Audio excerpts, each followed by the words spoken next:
नमस्कार साथियों, मेरे YouTube चैनल में आपका एक बार फिर से स्वागत है। साथियों, आज की इस वीडियो में हम जानेंगे प्रेरणा तालिका के बारे में। आखिर प्रेरणा तालिका क्या है। दूसरे, हम इसके साथ साथ ये भी जानेंगे कि प्रेरणा तालिका और प्रेरणा सूची में क्या अंतर है। प्रेरणा तालिका बनाने से हमें क्या लाभ होंगे और प्रेरणा तालिका हम कैसे बनाएं। आज की इस वीडियो में मैं सारे स्टेप बताऊंगा कि प्रेरणा तालिका बनाने में आपको क्या क्या सावधानी बरतनी है, किस तरह से स्टेप बाय स्टेप आपको प्रेरणा तालिका बनानी है, उसके सारे चरण मैं आपको इस वीडियो में बताऊंगा।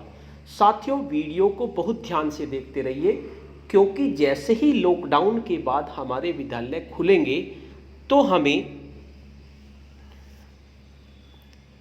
प्रेरणा तालिका बनानी होगी हर क्लास की, और भाषा और गणित की हर क्लास की हमें प्रेरणा तालिका बनानी होगी।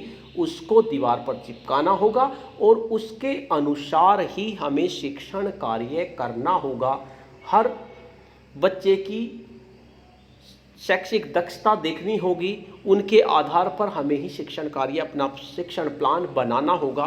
तो चलिए शुरू करते हैं। सबसे पहले जानते हैं कि प्रेरणा तालिका है क्या। प्रेरणा तालिका कक्षों की दीवार पर प्रदर्शित की जाने वाली ऐसी तालिका है, यानी कि जो कक्ष है उनकी दीवार पे हमें लगानी है। ऐसी तालिका है जिस पर प्रेरणा सूची में हिंदी और गणित विषय हेतु वर्णित अपेक्षित दक्षताओं के सापेक्ष सभी बच्चों की वास्तविक प्रगति का अंकन किया जाएगा। यानी कि हिंदी और गणित में जो अपेक्षित दक्षताएं हैं बच्चों की, उनके सापेक्ष उनकी वास्तविक प्रगति क्या है उसका अंकन हमें करना है। इसे फ्लैक्स या चार्ट पेपर पर भी प्रदर्शित किया जा सकता है। आइए इसका नमूना देखकर इसकी बेहतर समझ बनाते हैं। इसका एक नमूना देखते हैं कि किस तरह की प्रेरणा तालिका हमें बनानी है। ये एक नमूना दिया हुआ है हिंदी की कक्षा 1 की प्रेरणा तालिका का। सबसे पहले उपविषय है, उसके बाद अपेक्षित दक्षताएं हैं और उसके बाद बच्चों के नाम हैं। आज के इस वीडियो में हम कंप्लीट जानेंगे कि प्रेरणा तालिका किस तरह से हम बनाएं। स्टेप बाय स्टेप मैं आपको समझाऊंगा, आप बस ध्यान से वीडियो को देखते रहिए, वीडियो को स्किप मत कीजिए, आपको अच्छी से प्रेरणा तालिका बनानी आ जाएगी। अब जानते हैं सबसे पहले प्रेरणा तालिका और प्रेरणा सूची में क्या अंतर है। प्रेरणा सूची बच्चों में विकसित की जाने वाली अपेक्षित दक्षताओं की सूची है। जो प्रेरणा सूची है वो जो बच्चों में हमें विकसित की जाने वाली दक्षताएं हैं उनकी अपेक्षित दक्षताओं की वो सूची है, जबकि प्रेरणा तालिका बच्चों की वास्तविक दक्षताओं को प्रदर्शित करने वाली और उन दक्षताओं का सतत अनुश्रवण करने वाली तालिका है। इन दोनों में यही मौलिक अंतर है, यानी कि प्रेरणा सूची में बच्चों की अपेक्षित दक्षताएं हैं और प्रेरणा तालिका में बच्चों की वास्तविक दक्षताओं को प्रदर्शित करना है और उन दक्षताओं का सतत अनुश्रवण करने वाली तालिका है। यही इसमें मुख्य अंतर है।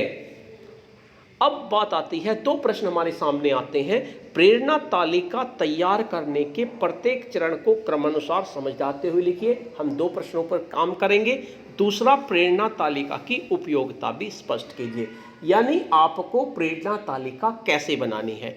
कुछ चीज़ तो हम स्कूल खुलने से पहले ही बनाकर तैयार कर सकते हैं और कुछ चीज़ें ऐसी हैं जो स्कूल के बाद ही होंगी। अगर आप अपने बच्चों के नाम तो सबके नहीं पता होंगे आपको, अपनी क्लास के बच्चों के, क्योंकि आप उपस्थिति पंजिका नहीं है, लेकिन बाकी काम आप कर सकते हैं। कैसे करेंगे, आइए हम आपको बताने की कोशिश करते हैं कि प्रेरणा तालिका के निर्माण में कौन कौन से चरण होंगे और इसकी क्या उपयोगिता होगी। सबसे पहले आपको क्या चाहिए, एक रजिस्टर चौड़े पेपर का, बड़े पेपर का एक रजिस्टर चाहिए, पेन चाहिए, पेंसिल चाहिए और स्केल ले लीजिए। आप ये चार चीज़ आप ले लीजिए, एक रजिस्टर, पेन, पेंसिल और स्केल।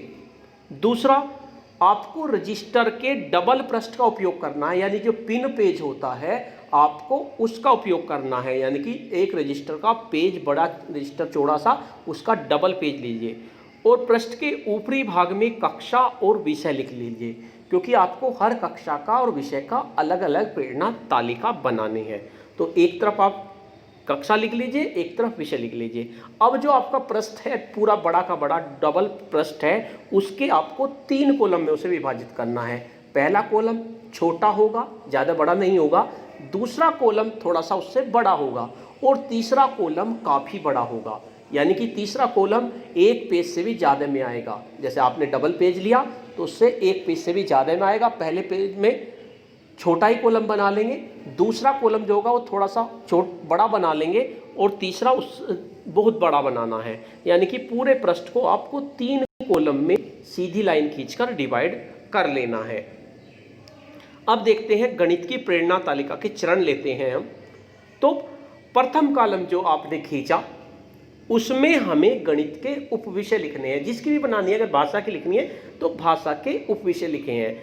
मैंने आपको प्रेरणा सूची गणित कक्षा 1-2, गणित कक्षा 3-4-5, इसी तरह से भाषा 1-2, भाषा 1-2-3, 1-2 और भाषा 3-4-5, इनकी 4 वीडियो बनाई है मैंने प्रेरणा सूची की।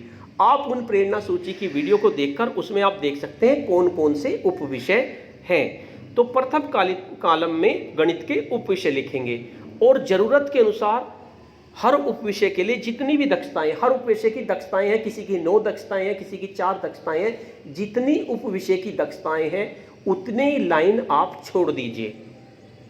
उपविषय के लिए जितनी दक्षताएं दी गई उतनी पंक्ति छोड़िए। जैसे कक्षा 1 है, उसमें गणित के उपविषय है, पहला उपविषय है मौखिक शब्दावली, तो उसमें 9 दक्षताएं दी गई हैं। तो मौखिक शब्दावली के लिए 9 पंक्ति छोड़ना है, आपको 9 लाइन छोड़ देनी है, क्योंकि हर लाइन में एक दक्षता लिखी जाएगी। ये पहले कॉलम की बात बता रहा हूं मैं। उसके बाद कॉलम संख्या 2 पे आ जाते हैं, जो आपका दूसरा कॉलम है। इसमें प्रत्येक उपविषय के अनुसार सभी अपेक्षित दक्षताओं को क्रमानुसार पंक्तियों में लिख लीजिए। जो आपने 9 लाइन छोड़ी है उनमें सारी दक्षताएं आप लिख लीजिए क्रम से। उसके बाद अब आता है तीसरा कॉलम जो बहुत बड़ा था। तीसरे कॉलम ऊर्ध्वाधर रेखा खींचकर कॉलम 3 के उतने भाग करने हैं, हमें ऊर्ध्वाधर लाइन खींचेंगे और उसके हमें इतने भाग करने हैं जितने हमारी कक्षा में छात्र या छात्रा हैं। पूरे बालकों के जितनी संख्या है, मान लीजिए 15 है, तो उसके 15 भाग हमें करने हैं। और छात्र पंजिका के अनुसार प्रत्येक भाग में सबसे ऊपर एक एक बच्चे का नाम लिखते जाएंगे, एक एक बच्चे का आप उसमें नाम लिख देंगे। मैं आपको इसका एक उदाहरण भी देके बताऊंगा, आपको एक तालिका भी दिखाऊंगा, उसके अनुसार आप आसानी से बना सकते हैं। आप वीडियो को ध्यान से देखते रहिए। यही कार्य प्रत्येक कक्षा और प्रत्येक विषय और उपविषय के लिए करेंगे। इस प्रकार आपकी प्रेरणा तालिका बनकर तैयार हो गई है। अब आपको बताते हैं कि इस तालिका का उपयोग कैसे करेंगे। अब देखते हैं इसका उपयोग कैसे करना है।